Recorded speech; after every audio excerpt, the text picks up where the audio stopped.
Ok, pessoal, chegamos então aqui para mais um encontro dentro de legislação de trânsito. Ok, legal. Doutores, gostaria de mandar um abraço para todo mundo que tem entrado lá no meu Instagram, ok, e também enviado e-mails lá para o contato@novocurso.net. Muito obrigado pelo feedback. Bom, na última aula recebemos várias reclamações, uma porrada de gente reclamando. Pé da vida. Teve um lá que escreveu o seguinte: o curso é gratuito, mas isso não tira o direito de continuar com 10 questões por aula. Calma. O curso seria 10 encontros e com 10 questões por aula. Nós aumentamos para 14 encontros e algumas aulas nós estamos fazendo aí uma bateria de 5 questões, ok? Para efeito de tempo em estúdio, porque o estúdio também está sendo ocupado para gravar cursos como o INSS e também o Banrisul. Prova do Banrisul agora é em fevereiro, então a galera aqui, os outros professores estão enfurnados no estúdio, inclusive eu gravando o Banrisul. Então, para comportar a agenda de vocês, na qual a prova já é domingo, nós aumentamos o número de aulas, porém algumas aulas, como esta, por exemplo, e a anterior, somente de 5 questões. Mas fico feliz que vocês ficaram bravos, não é, gente? Significa que a galera tá gostando. Teve uns e-mails violentos lá, tá claro? Mas mesmo assim, foi um tesão. É muito bacana receber reclamações de um produto que é gratuito, tá claro? Estamos aqui ministrando aula grátis na faixa de 0800 e mesmo assim os caras ficaram revoltados porque queriam mais questões, ou seja, estão gostando do produtor, né? Então os recados que recebo lá no Instagram não são fakes, eles estão gostando mesmo, graças a Deus.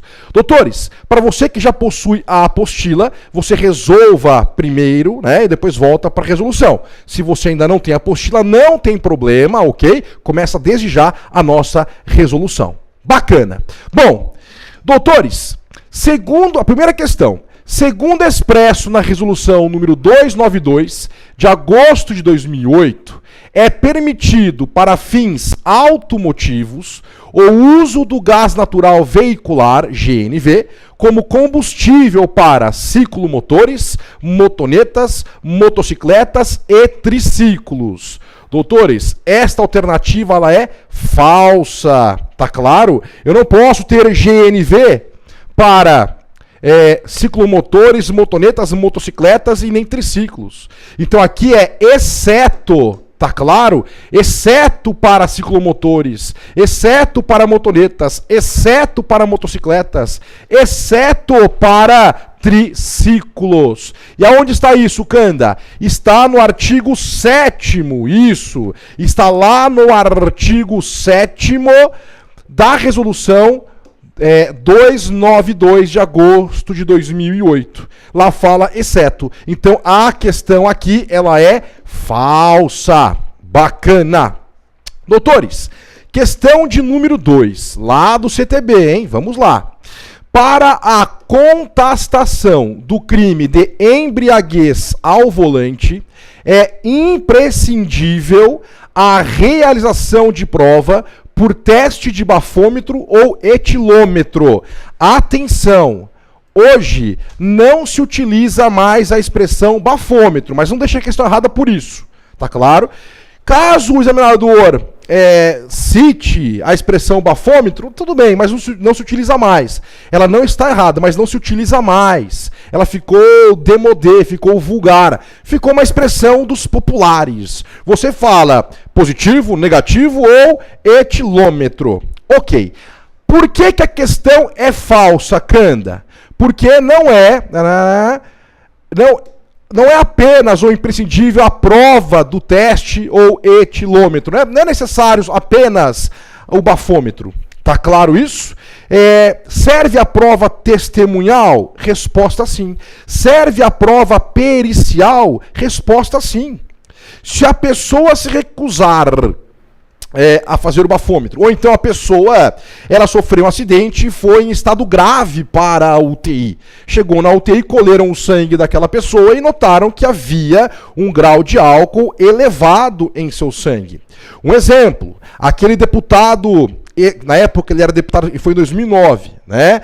Eu lembro até hoje porque eu estava em São Paulo assistindo Corinthians e Atlético Paranaense, e após o jogo teve aquela grande repercussão daquele deputado aqui, um cara bonitão, aqui de Curitiba, né? Na verdade ele é de Garapuava, se eu não me engano, mas era deputado estadual aqui em Curitiba. Ele saiu de um restaurante onde estava jantando com amigos e acabou o quê? Acabou colidindo o carro com um Honda Civic, ok? Este Honda Civic possuía 2 pessoas, essas 2 pessoas vieram a óbito, morreram, faleceram.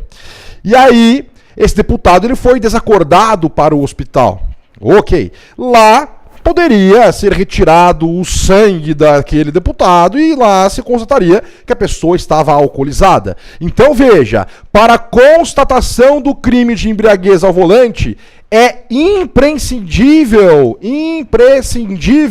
a realização de prova por teste de bafômetro ou etilômetro? Falsa. Não é apenas o bafômetro ou etilômetro que vão constatar a embriaguez. Pode ser por testemunho, pode ser por perícia. Aqui nós temos o que, doutores? Nós temos o artigo 306, do Código de Trânsito Brasileiro. Então, cuidado, né? Resolvemos a questão? Pause a aula. Pause a aula e vá agora lá para o site do Planalto, baixa a lei 9.000, não precisa nem baixar, vê online, a lei 9.503/97 e leia o artigo 306. A sua prova estará no caderno de resumos. Tá claro isso, doutores? Ok. Então a questão número 2, ela é falsa. Questão de número 3. A suspensão para dirigir veículo automotor pode ser imposta isolada ou cumulativamente com outras penalidades. No caso de penalidade de suspensão, a duração pode ser de 2 anos a 5 anos. Ela está quase correta, esta questão, doutores. Quase correta. Só que ela está errada. A suspensão, doutores, não será de 2 anos.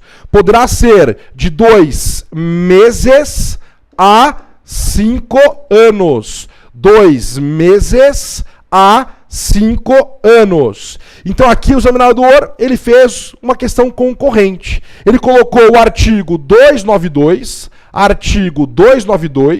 o artigo 293 e alterou 2 anos, né, 2 meses para 2 anos, e a questão então ficou falsa. Então 3 questões, as 3 questões falsas, ok? As 3 questões iniciais, produtor, questões falsas. Legal. Bom, depois, questão de número 4, veja. Utilizar veículo com placa falsa é circunstância que agrava a penalidade de crime de trânsito, ok? Utilizar veículo com placa adulterada, então até aqui ela está correta, ok? Está no Código de Trânsito, no CTB, está aqui. Então, vamos colocar em verde a parte correta. Utilizar veículo com placa falsa é circunstância que agrava a penalidade de crime de trânsito, ok? Agora, utilizar veículo com placa adulterada possibilita culpa ou dolo, porém não pode ser determinado como agravante de penalidade de crime de trânsito. Aqui a questão está errada. Então, certo com errado é errado, certo com certo é certo, ok? Utilizar o veículo com placa... Então, aqui como ficaria? Utilizar veículo com placa falsa ou adulterada agrava a penalidade de trânsito. Bacana? Só um minutinho que eu vou espirrar. Nossa. Ok, nossa senhora. Acho que eu vou pegar gripe, produtor. Bacana? Então a questão aqui ela é falsa. Aonde está esta resposta, Canda? A resposta está no artigo 298, inciso 2 do CTB. Perfeito? Falsa. E a última questão dessa matéria, questão de número 5. O agente da autoridade de trânsito, competente para lavrar o auto de infração, pode ser o servidor estatutário ou seletista? Mas, Cândido, eu não sei que porra é essa. Eu não estudei direito administrativo. Eu não sei o que é estatutário e o que é seletista. Bom, Ambos são agentes públicos. Ok. Ambos são considerados o quê? Servidores para parte da doutrina. Só que assim, aquele seletista, ele é servidor? É, mas a doutrina majoritária o chama, ou melhor, peraí. A doutrina majoritária chama o seletista de empregado público. Empregado público. Ok? Na sua prova, todo empregado público é seletista. Aonde eles trabalham, Canda? Eles trabalham no BB, que é uma sociedade de economia mista. Eles trabalham na Petrobras, que é uma sociedade de economia mista. Eles trabalham na Caixa Econômica Federal, que é uma empresa pública. Eles trabalham na empresa de Correios Telégrafos, também é uma empresa pública. Eles prestam concurso público como vocês, só que não são regidos por estatuto. São regidos o quê? Pela CLT. Mas por que eu, Canda, policial rodoviário federal, não sou seletista? Fácil. Porque você não compete em mercado com ninguém. Ok. Então, como que eu vou diferenciar isso? Geralmente, o servidor público estatutário é aquele que pertence a um órgão, entidade, que não há personalidade jurídica de direito privado. Mas qual a diferença, Canda? É assim. A pessoa jurídica de direito público, ela não compete em mercado. Ok. Exemplo, autarquia. Exemplo, Polícia Rodoviária Federal. Exemplo, PF. Exemplo, técnico do INSS. Ok. Então, todos esses menininhos são o quê? São estatutários. Nossa, bacana. Já há aquele menino que passa no concurso do Banco do Brasil, da Caixa Econômica Federal, dos Correios, da Petrobras, estes são regidos pelo Código Civil. Eles competem em mercado. Exemplo, o Banco do Brasil não compete com o Santander, Itaú e com a própria Caixa? Ok. Então, neste caso, eles são seletistas. Porque há dinheiro público, não há? Então, o simples fato de existir dinheiro público em um mercado que há concorrência, os concorrentes, para não serem prejudicados, ok, terão o quê? Os empregados públicos em base de igualdade, por exemplo, com os seus empregados. Porque eles também estão sujeitos às regras privadas. Estão sujeitos às leis privadas. Tá claro isso? Bacana? Então, como que fica? Pessoa jurídica de direito privado compete em mercado. Pessoa jurídica de direito público não compete em mercado. Aí tem uma pegadinha. Qual a pegadinha? A Caixa e os Correios. Como assim? Ó, Caixa é uma empresa pública, Correios também. Caixa é 100% pública, Correios também. Logo, a Caixa é pessoa jurídica de direito público? Não. Por quê? Se é público, público e não é público? Não.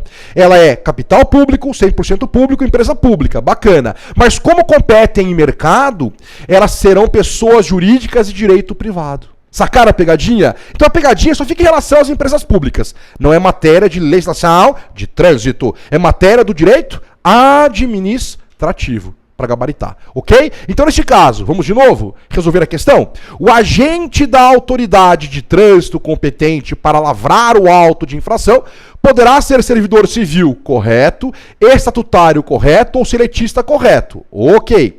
Ou ainda, policial militar designado pela autoridade de trânsito com jurisdição sobre a via no âmbito de sua competência. Aqui eu tenho o quê? Uma questão administrativa dentro do CTB.